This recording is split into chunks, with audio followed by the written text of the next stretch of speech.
Hello everyone, this is Suman Mehta, your SS teacher. Dear students, today we will revise chapter 2 of history, that is nationalism in India.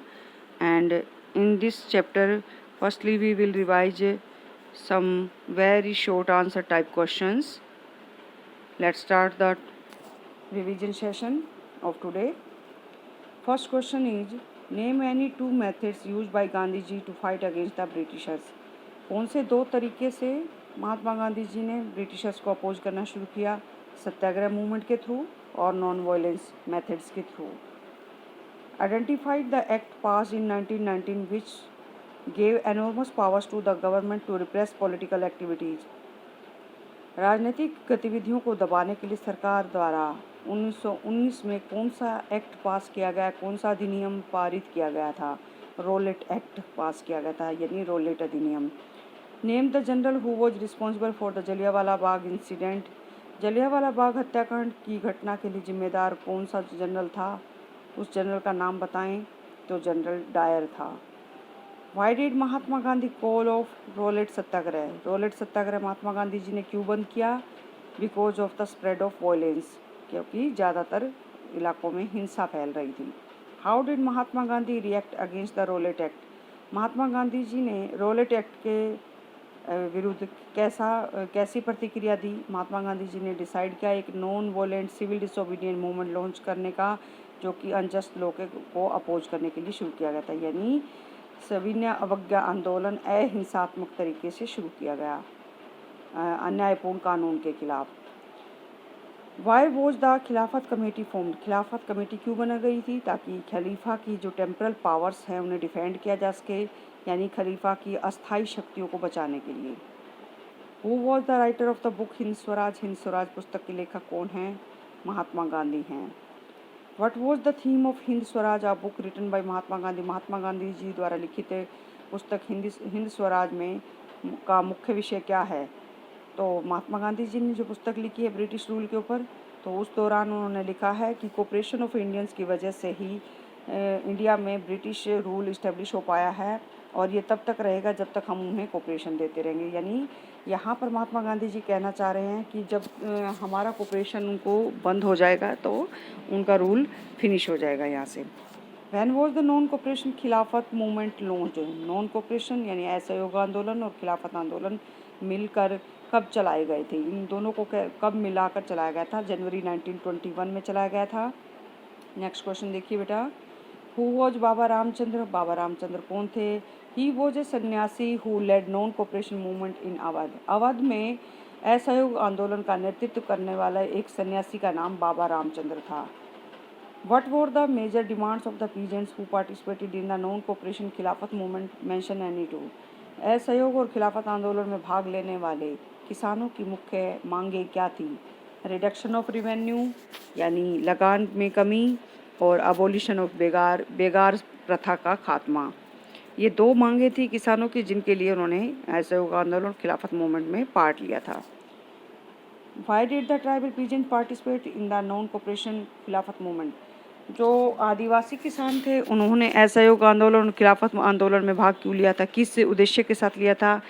Colonial government ने उनके जो forest areas थे उन्हें close कर दिया था उनके लिए, यानी इन ट्राइबल पीपल को प्रिवेंट कर दिया था from the entering of the forest to graze their cattle and to collect fuel wood and fruits.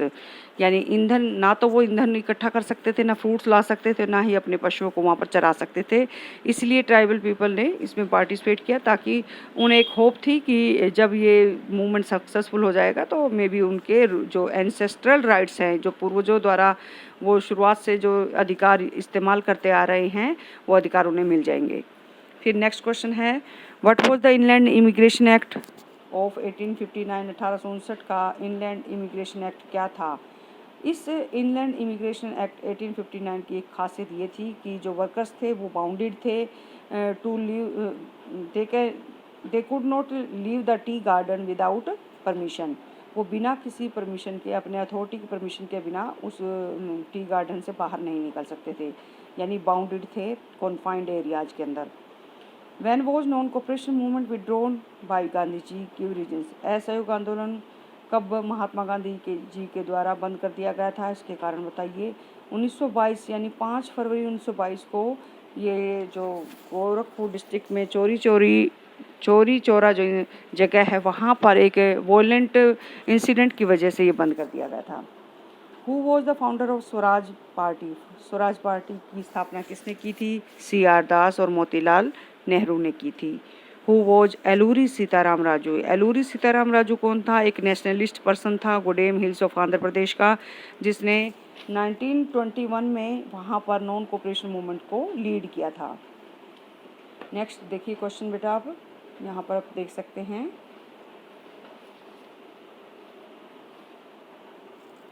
Name the town where Mahatma Gandhi ceremonial violated the salt act, manufactured salt by boiling sea water। उस जगह का नाम बताएं जहाँ पर महात्मा गांधी जी ने समुद्र के पानी को उबालकर नमक तैयार किया था और नमक कानून को तोड़ा था। वो था डांडी प्लेस, गुजरात।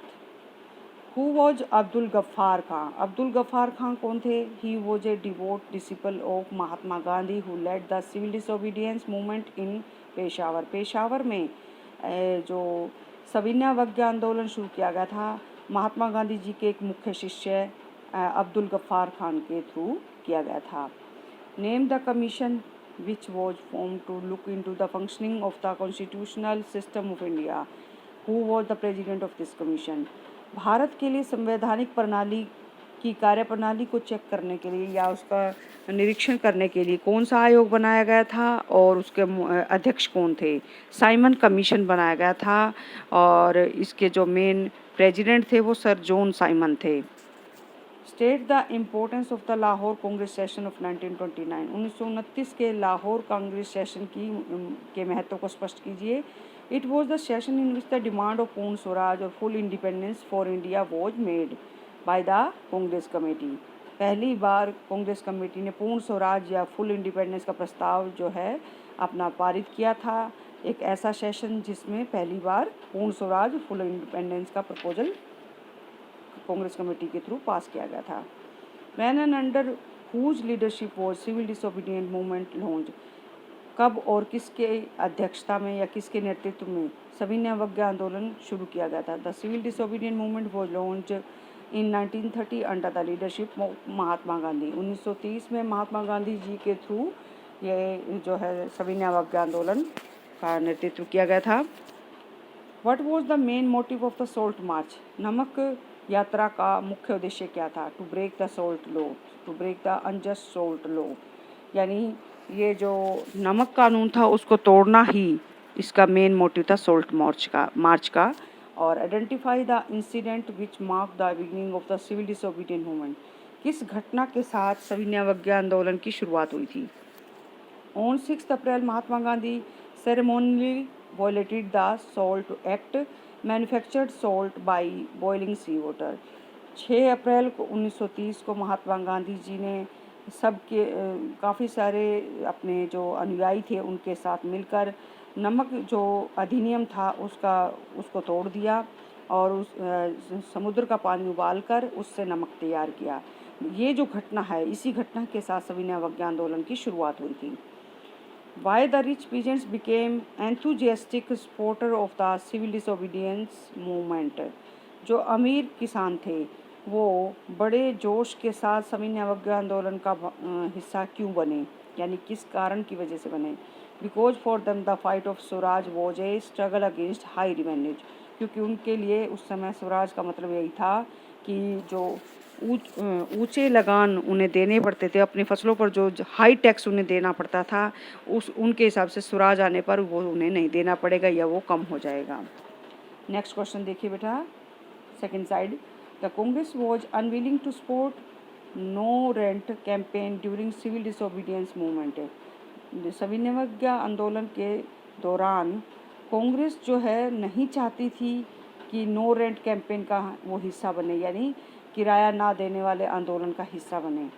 क्यों नहीं चाहती थी इसका कारण बताना है हमें। Because it did not want to raise issue that might upset the rich peasants and landlords. क्योंकि अगर वो इन वर्कर्स की हेल्प करेगी, नो रेंट कैंपेन का पार्ट लैंडलेस फार्मर्स का हेल्प करेगी, तो जो लैंडलॉर्ड्स हैं और जो रिच पीजेंट्स उसे सपोर्ट कर रहे हैं वो उनके अपना सपोर्ट वो बंद कर देंगे, और ऐसे में कांग्रेस पार्टी को इसको एक मेजॉरिटी ऑफ पॉपुलेशन से के सपोर्ट से वंचित होना पड़ सकता था। Name any two organizations which were formed by the business class to organize their business interests. दो ऐसी संस्थाओं के नाम बताइए जो कि व्यावसायिक वर्ग के द्वारा बनाई गई थी ताकि वो अपने बिजनेस के हितों की यानी व्यावसायिक हितों की रक्षा कर सकें या उसे आगे उसका प्रबंध कर सकें। तो उसमें पहली फेडरेशन है Indian industrial and commercial Congress यानी भारतीय औद्योगिक एवं वाणिज्यिक कांग्रेस, और दूसरा था federation of the Indian chamber of commerce and industries, जिसे हम फिक्की भी कहते हैं। तो ये दो संस्थाएं बनाई गई बिजनेस इंटरेस्ट को परसूट करने के लिए और बिजनेस कैटेगरी के लोगों को प्रमोट करने के लिए, जो कि टोटली इंडियंस की थी। Name any two industrialist who actively participated in the civil disobedient movement. सविनय अवज्ञा आंदोलन में जो दो उद्योगपतियों का मुख्य रूप से नाम आता है उनके नाम बताइए जिन्होंने भाग लिया था बढ़ चढ़ कर। तो उनमें शामिल थे पुरुषोत्तम दास ठाकुर दास और GD Birla, Ghanshyam Das Birla full name इसका है। Who organise the Dalit into the depress class association. Dalit वर्ग का जो संस्था स्थापित की गई थी दलितों के लिए, वो किसने बनाई थी? डॉक्टर भीमराव अंबेडकर ने। Why did Dr. B.R. Ambedkar clash with Mahatma Gandhi at the second round table conference? द्वितीय गोलमेज सम्मेलन के दौरान महात्मा गांधी जी से डॉक्टर भीमराव अंबेडकर का झगड़ा क्यों हो गया था? क्योंकि डॉक्टर B.R. अंबेडकर चाहते थे कि उन्हें सेपरेट इलेक्टोरेट दलित के लिए दिया जाए, यानी दलितों को के हितों की रक्षा के लिए उन्हें अलग से चुनाव क्षेत्र की व्यवस्था की जाए, जबकि महात्मा गांधी जी इसके पक्ष में नहीं थे। उन्हें लगता था इससे देश की यूनिटी ब्रेक होगी और एक जो मास मूवमेंट है वो जो आइडिया है मास मूवमेंट का वो उन्हें ड्रॉप करना पड़ सकता है, फिर फ्रीडम नहीं मिल पाएगी। Next question, name the pact who gave the depress class reserve seats in provincial and central legislative councils.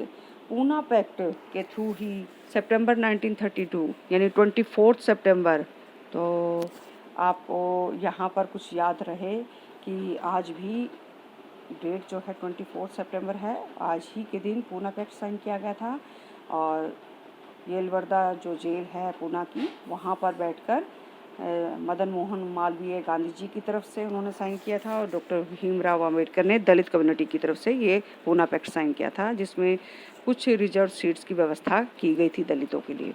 Who was the first artist to create the image of Bharat माता? भारत माता की पहली तस्वीर बनाने वाला कलाकार का नाम बताएं। बंकिम चंद्र चट्टोपाध्याय। बंकिम चंद्र चट्टोपाध्याय ने भारत माता की पहली तस्वीर बनाई थी। Who published a massive 4-volume collection of Tamil folk tales, The Folklore of Southern India? ये जो the folklore of southern India है, ये कलेक्शन है तमिल फोक टेल्स का, यानी लोक कहानियों का, जो कि तमिल भाषा में लिखी गई हैं और 4 वॉल्यूम्स के अंदर इसको पब्लिश करवाया गया था। तो इसको किसने किया था, पब्लिश किसने करवाया? नतेशा शास्त्री ने करवाया था। In which district of Gujarat Mahatma Gandhi organise a Satyagraha to support the peasant? किसानों को सहयोग देने के लिए एक सत्याग्रह आंदोलन महात्मा गांधी जी ने शुरू किया था। कहाँ पर किया गया था किसानों को प्रोटेक्शन के लिए? वो था खेड़ा डिस्ट्रिक्ट गुजरात में 1917 में। तो मैं उम्मीद करती हूँ आपको इन क्वेश्चंस की रिवीजन से काफ़ी बेनिफिट मिलेगा और आप इसको जो भी आपको काम समझाया जा रहा है इन वीडियोज़ के थ्रू, आपको जो एक्सप्लेन किया जा रहा है मैटर, वो आप उसको सीरियसली रिवाइज करेंगे और इसका बेनिफिट लेंगे। Thank you very much.